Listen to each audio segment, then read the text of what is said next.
اللہ تعالیٰ یہ خواب کیوں دکھاتا ہے بندوں کو؟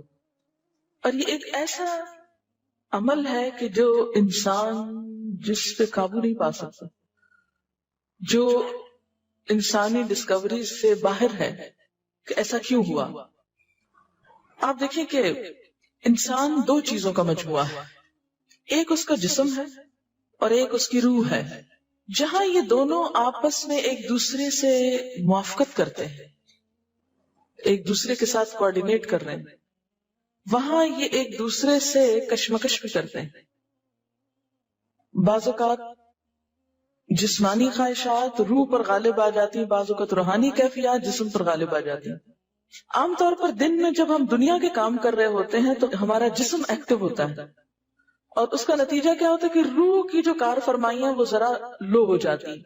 رات کو جب ہم سوتے ہیں اور جسم ہمارا بالکل بے حس ہو جاتا ہے تو پھر روح جو ہے وہ ابھر کر آتی ہے، اس کی کار فرمائی بڑھتی ہے، وہ زیادہ ایکٹیو ہو جاتی۔ پھر آپ کو قرآن کی وہ آیت بھی یاد ہوگی کہ جس میں اللہ تعالیٰ فرماتے ہیں کہ جب انسان سوتا ہے تو ہم اس کی ایک روح لے لیتے ہیں، جس کو زندگی دینی ہوتی ہے وہ واپس لوٹا دیتے ہیں، ورنہ جو دوسری باقی ہوتی ہے وہ بھی لے لیتے ہیں۔ اب یہ جو روح نکلتی ہے نا ایک ہمارے جسم سے، تو یوں لگتا ہے کہ جیسے وہ مختلف جگہوں پہ وانڈر کرتی، یعنی گھومتی پھرتی، اور بعض اوقات دور دراز پہنچ کے مثلا کسی مردے سے جا ملاقات کرتی، کیونکہ روح تو ایک لطیف چیز ہے نا۔ جب ماں کے پیٹ میں بچے کے اندر آتی ہے تو کوئی پتہ نہیں چلتا، جب نکل جاتی ہے تو کوئی پتہ نہیں چلتا۔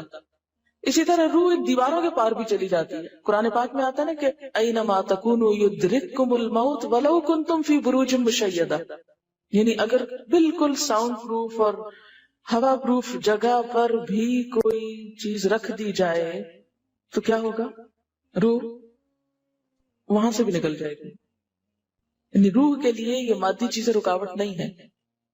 اب آپ دیکھیں جو لوگ مر جاتے ہیں بعض اوقات آپ کی ان سے ملاقات ہوتی اور آپ کو یوں لگتا ہے جیسے آپ ان کو چھو کر آئے، اور ایسا ممکن ہے کہ وہ جو سوتے وقت ایک روح آپ کی نکلی، وہ ٹریول کرتے کرتے اس مقام پہ جا پہنچی جہاں وہ مردہ روح تھی، اور اس نے اس سے جا کر باتیں بھی کی، کچھ میسج بھی لیے، کچھ اور بھی۔ تو اس سارے کو ہم واضح طور پر نہ جان سکتے ہیں، اس کی حقیقت نہ سمجھ سکتے ہیں، لیکن بعض خوابوں کو انٹرپریٹ کرنے میں یہ چیز آپ کو مدد دے گی کہ ایسا کس طرح پاسبل ہے۔ آپ اپنے بستر پر لیٹے ہوئے اور روحانی طور پر آپ خواب میں آپ کہیں اور پہنچے ہوئے۔ بعض اوقات آپ دیکھتے ہیں کہ میت آپ کو کوئی چیز دے رہی ہے، میت رو رہی ہے، میت خوش ہے، آپ اس کو دیکھتے ہیں وہ بڑے باغ میں بیٹھی ہوئی ہے۔ یہ آپ نے کہاں سے دیکھ لیا؟ آپ تو بستر پہ لیٹے ہوئے تھے۔ تو وہ جو ایک شعور سوتے وقت نکل جاتا ہے، جسم سے الگ ہو جاتا ہے، وہ ٹریول کر رہا ہوتا ہے ایک طرح سے، اور وہ ایسی جگہوں پر اللہ کے اذن سے ہی پہنچ جاتا ہے اور اس کو وہاں کی معلومات مل جاتی ہیں۔ اچھا، آپ کو یاد ہوگا وہ قصہ جو شہیدوں کا واقعہ میں نے آپ کو سنایا تھا، عراق میں جو صحابہ کرام کی قبروں میں سے ان کو نکال کر دوسری جگہ پر دفن کیا گیا۔ آپ نے دیکھا کہ مستقل کنٹینیوسلی 3 دن خواب آیا ایک شخص، جب اس نے اگنور کیا تو بادشاہ وقت کو خواب آئے، مفتی اعظم کو خواب آئے، اور مسلسل خواب میں وہ اپنا میسج کنوے کر رہے ہیں کہ ہمیں وہاں سے نکالو، ہماری قبروں میں پانی آ گیا۔ اور یہ بالکل سچا واقعہ ہوا، دنیا نے جس کا مشاہدہ بھی کیا۔ تو پھر آپ اس کو کیسے انٹرپریٹ کریں گے؟ وہ شہداء کہاں ملے تھے؟ تو بات یہ ہے کہ جیسے ہماری روح ٹریول کرتی ہے، کہیں ایسی جگہ جا پہنچتی ہے تو ہو سکتا ہے کہ وہ اس مقام تک جا پہنچی ہو۔ یہ شہیدوں کی روح تو آزاد ہوتی ہے، ان کو اجازت مل گئی ہو کہ وہ ان لوگوں کی روح سے جا ملے، کیونکہ سجین قید خانے میں تو ہوتی ہے نا وہ روح جس کو مجرم روح جو ہوتی، لیکن جو مومن کی روح ہے، خاص طور پہ شہداء کی روح ہے، تو جنت میں کیا کر رہی ہوتی؟ گھوم پھر رہی ہوتی، کھا پی رہی ہوتی۔ تو یہ بالکل ایک سچ ہے اور حقیقت ہے کہ بسا اوقات انسان خواب میں ایسے لوگوں سے ملاقات کر کے ان کے حالات کو جان لیتا ہے کہ ان پہ کیا گزر رہی، مثلاً ان کو عذاب ہو رہا ہے۔ یہ عام بات ہے نا کہ میت کو جس حال میں دیکھو اسی حال میں ہوتی، یعنی اگر خواب میں دیکھیں کسی نے اپنے والدین کو دیکھا کہ وہ بہت رو رہے ہیں فوت ہونے کے بعد، تو کیا کرنا چاہیے؟ ان کی طرف سے صدقہ دعا کرنی چاہیے۔ یہ بھی اللہ کی ایک رحمت ہوتی ہے کہ ان کو موقع دے دیا جاتا ہے کہ وہ اپنا میسج کنوے کر دیں ایک طرح سے۔ وہ اس کے دل کی بات نہیں ہوتی، الا یہ کہ آپ کسی انسان کے بارے میں بہت برا گمان رکھتے ہیں اور آپ اسے دیکھتے ہیں کہ وہ رو رہا ہے یا کچھ، لیکن کئی اور لوگ دیکھتے ہیں کہ وہ ہنس رہا ہے، کھیل رہا ہے، تو اس کا مطلب یہ ہے کہ پھر آپ ان دو کو کنٹراڈکشن کیسے دور کریں گے؟ تو پھر آپ یہ دیکھیں گے کہ جس نے خواب دیکھا ہے اس کا اپنا نظریہ اس شخص کے بارے میں کیا تھا، کیونکہ اس کی اپنی بدگمانی تو نہیں اندر چھپی ہوئی تھی کہ جو سوتے وقت اوپر ابھر آئی اور اس نے وہ روپ اس طرح کا دکھا دیا، پھر وہ حدیث نفس میں آ جائے گی، دل کی بات میں وہ چیز آ جائے گی. ٹھیک. تو نبوت کا جیسے انبیاء علیہ السلام کو کچھ غیب کی خبریں دے دی جاتی تھی، اسی طرح عام انسانوں کو خواب کے ذریعے کچھ غیب کی خبریں دے دی جاتی ہیں، لیکن کسی بھی خواب کے سچا ہونے کی آپ کوئی دلیل نہیں رکھتے. ایز سچ واضح بات یہ نہیں کہہ سکتے کہ میں نے جو خواب دیکھا وہ بالکل سچ ہو جائے گا، یہ آپ دعویٰ نہیں کر سکتے. نبوت کا تو دعویٰ کیا جا سکتا ہے، لیکن آپ اپنے خواب کا دعویٰ نہیں کر سکتے کہ میں نے جو دیکھا ہے وہ بالکل سچ دیکھا. ہو سکتا ہے آپ کو شیطان نے ڈرایا، ہو سکتا ہے کہ آپ کے اپنے دل کی سوچیں اور خیالات اس میں آ رہے ہیں، اور خصوصاً اس وقت جب دو متضاد آپ کو خبریں ملے. مثلا ایک شخص آپ کے پاس آتا ہے، وہ کہتا ہے کہ میں نے آپ کے بارے میں بہت اچھا خواب دیکھا. دوسرا آتا ہے کہتا ہے کہ میں نے آپ کو اچھے حال میں نہیں دیکھا. اب یہ فرق کس چیز کا ہو گیا؟ اس کے اپنے گمان کا فرق ہے.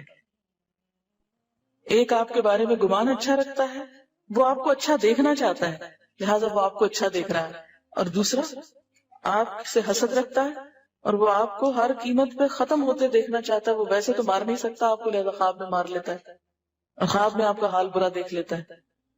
تو وہ خواب دراصل کیا ہوتا ہے؟ اس کی اپنے نفس کی بات ہوتی ہے. اسی طرح بعض لوگ جو جھوٹ سے بچتے ہیں، دھوکے سے بچتے ہیں، جن کے اندر منافقت نہیں ہوتی، جن کے دل بالکل صاف ہوتے ہیں، ان کو بھی بعض اوقات ایسے خواب آتے ہیں کہ جو بالکل واضح حقیقت ایک طرح سے نظر آ جاتی ہے. لیکن کوئی شخص یہ خود سے دعویٰ نہیں کر سکتا کہ جو میں نے دیکھا ہے وہ میرے دل کی بات نہیں اور وہ بالکل بڑی سچائی ہے، جب تک کہ وہ چیز عملاً سامنے نہ آ جائے. آپ صلی اللہ علیہ وسلم نے فرمایا اچھا خواب اللہ کی طرف سے ہے اور برا شیطان کی طرف سے. یعنی اگر آپ کسی کو برا دیکھ رہے ہیں یا کسی کی برائی دیکھ رہے ہیں تو وہ دراصل کیا ہے؟ شیطان ہے آپ کے اندر، جو آپ کو اس شخص کے خلاف یا کسی خاص واقعے کے خلاف بھڑکا رہا ہے، اور آپ اپنی تسلی کر لیتے ہیں خواب کے ذریعے. فرمایا بس جب کوئی شخص پسندیدہ خواب دیکھے تو اسے صرف اس شخص سے بیان کرے جس سے محبت اور اعتقاد ہے. یہ میرا مشورہ نہیں، نبی صلی اللہ علیہ وسلم کا ہے آپ سب کے لیے. بخاری اور مسلم کی روایت ہے کہ جب کوئی اچھا خواب آپ دیکھیں تو کیا کریں؟ اس کو بتائیں جس سے آپ محبت رکھتے ہو، وہ آپ سے بھی رکھتا ہو اور جس پر آپ کا اعتماد ہو. جیسے حضرت یعقوب علیہ السلام نے کیا کہا تھا بیٹے کو کہ مجھے تو بتا دیا، بھائیوں کو نہیں بتانا. اور جب مکروہ خواب دیکھیں تو حق تعالیٰ سے اس خواب کے شر اور شیطان کے فتنے سے پناہ مانگے. جب برا خواب دیکھیں تو اس خواب کے شر اور شیطان کے فتنے سے پناہ مانگے کہ شیطان بہکانے لگا انسان کو. اچھا آپ دیکھیں کہ بعض اوقات یہ ہوتا ہے کہ جسے ہمارا کسی سے اختلاف ہوا ہے، عقیدے میں، گھر کے جھگڑے میں، کسی ذاتی اس میں، تو ہم کمزور ہوتے ہیں، مجبور ہوتے ہیں، اس کو کچھ کہہ نہیں سکتے. تو پھر ہم بعض اوقات اپنی تسکین کیسے کرتے ہیں؟ خوابوں میں کرتے ہیں. مثلا ایک لڑکا کسی سے شادی کرنا چاہتا ہے اور وہ کر نہیں پاتا، اس کو وہ رشتہ مل نہیں رہا، تو وہ خواب میں دیکھتا ہے کہ اس کی شادی اس سے ہو گئی، اس لڑکے سے. تو بعض خوابوں کی نوعیت بس صرف اتنی ہوتی، اس سے زیادہ اس کی حقیقت نہیں ہوتی. اچھا بعض اوقات جیسے کسی سے ضد ہے، عداوت ہے، دشمنی ہے آپ کی، اب آپ اس کو خواب میں برا دیکھ رہے ہیں، اس کی برائی دیکھ رہے ہیں، تو یہ دراصل کیا ہے؟ شیطان کا شر ہے جو آپ پہ غالب آ گیا ہے. آپ اس کی برائی چاہتے ہیں، ویسے کچھ کر نہیں پاتے، مجبور ہیں آپ، تو آپ خواب کے ذریعے